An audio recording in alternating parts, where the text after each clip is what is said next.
Hi everyone, I'm here with Tabbi, the chairman of the Diversity Council, and today we're going to talk a little bit about diversity in literature. Thank you for being here with me. Yes, thank you for having me.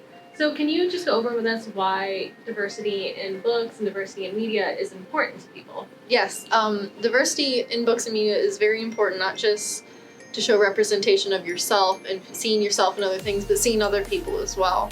That's how I first got into learning about cultures and things, because I didn't know about Asian culture from where I grew up, and I didn't know about all these different things and how they cook food. And it's a great way to learn about other people, even if you're not learning about yourself.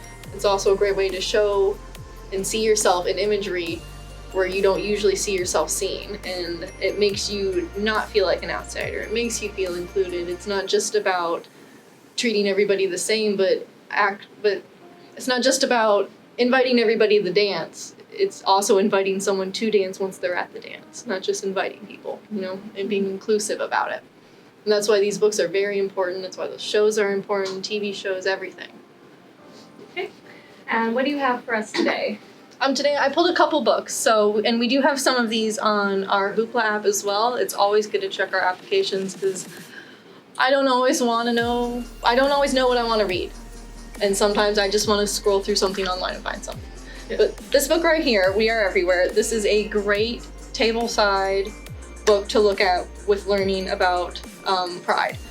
I like this book. I picked it out specifically because it has articles, it has stories, it has biography information, and it has pictures. It has color pictures, black and white photos. You see photos that have been published, and to my knowledge, there hasn't been a lot of books like these, this size, with this much information published, with this many photos, this many colors. You don't see this stuff in media that often, so having a book with everything in that is definitely beneficial. I also have, on the far right, I have Super Late Bloomer. This is a book that I personally read and picked out because I did not know much about the transition, and just not scientifically what happens, but what happens for the person going through that issue. I don't know anything about it, and so that's why I picked this book out. And this is something which I also like. You can literally pick it up at any page and read it. You don't have to read the whole thing. You can just read one page, 20 minutes of it, and it's a wonderful, quick read. And what's also important about diversity is inclusion, like I mentioned before. And these two books in the middle, Nimona and Drama, these are inclusive books. The main characters are on their own journey. They have their own story, but what's important about this is their friends have diversity, and it's shown. It's not the main feature. They're not saying jokes about them. They're just included. They're just part of the friends. Yeah,